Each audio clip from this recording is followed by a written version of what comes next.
Hi, it's me again with Corel Draw Tips and Tricks. I don't ever expect you to draw something like this, but you might learn a few tricks along the way. I really like drawing cubes. Whoop. So hold down the control button to keep it down to your through, and then hit P, put it at the center of the page.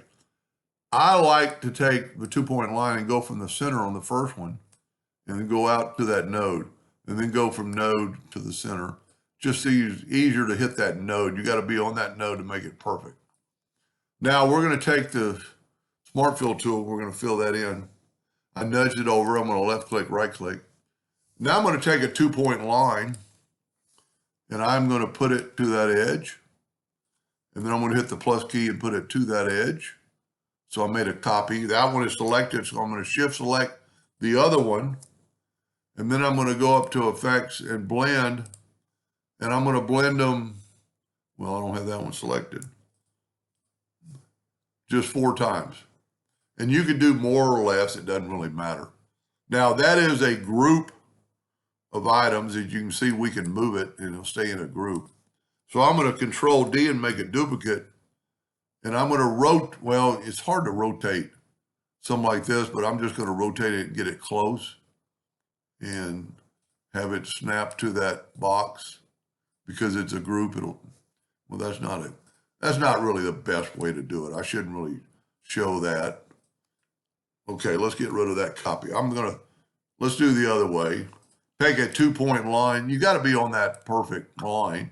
Now we drew that line, but we had to draw it short so it would be at that angle. Now I'm going to hold down the shift key and grab, it'll go from both sides. I'm going to hit the plus key on the keyboard, and then I'm going to move it down till it snaps. That one is selected, so I'm going to grab the shift key, and I'm going to do that 4 times. I don't have to do this, but I'm going to delete the outer lines. I'm going to hold down the Alt key, and that way I can draw in a straight line. If I don't hold down the Alt key, you get that, and you're going to go into the center. But hold down the Alt key, and you can draw in a straight line. Now, I'm going to take well, first of all, I'm going to group this together so I can get rid of it in a second. I'm going to get my Smart Fill tool. I'm going to go ahead and, I like that orange. I'm going to just go, and I could have done less cubes and made them thicker. Now why I grouped that together, now I can take my lines and get them out of the way. I'm going to go ahead and weld these together so they'll be one piece, and then I can just nudge it back over to my box. Matter of fact, at this time, I could get rid of my box and nudge that up. I'm going to Control D and make a duplicate, and I'm going to move the center rotation. It doesn't look like it is. Let's double check it. Yep, it's there. And I'm going to rotate it 120 degrees. And then I'm going to Control D and make it 240 degrees. That's the basic of it. Now, we want to draw some lines. And we're going to do the same thing we did before. I'm going to make a 2-point line, go from there to there. But if I hold down the shift key, it will make the ends grow both directions. I want that line to go right there. See, that way I'm at the same angle. Now this line is perpendicular, so I can just start drawing and hold down the control button. That line, I can't do that. So I need that line, that angle of the line, and I can go right here, take it, and then move it. I might not even have to make it longer. Yeah, just have it snap to that corner. So now we got our 4 or 3 items. We can take now, I'm just going to use that same color. Now I'm going to get rid of my lines.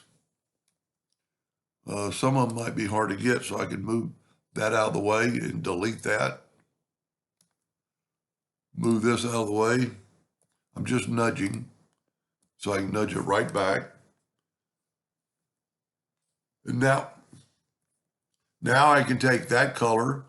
I'm going to use the interactive fill tool.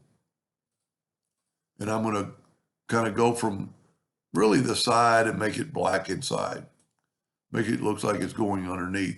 Now, click on the other one, because if you don't click on the other one, you'll do the last one. So we're going to make that a little bit more orange. See what happens if I just do here? It's changing that, even though I'm over here. So you have to click on it to get it to go there. And you could play around with it as long as you wanted to. And then take a black box, make it black. And I do this just to kind of show it off, what it's going to look like. Now, I don't have any lines. You could add lines by, well, there are some kind of like invisible lines there. But if you add lines, it might add a little detail to it. And then you could make those lines a little bit thicker if you wanted to make them stand out. Anyway, hope you helped a little bit. Thank you for watching.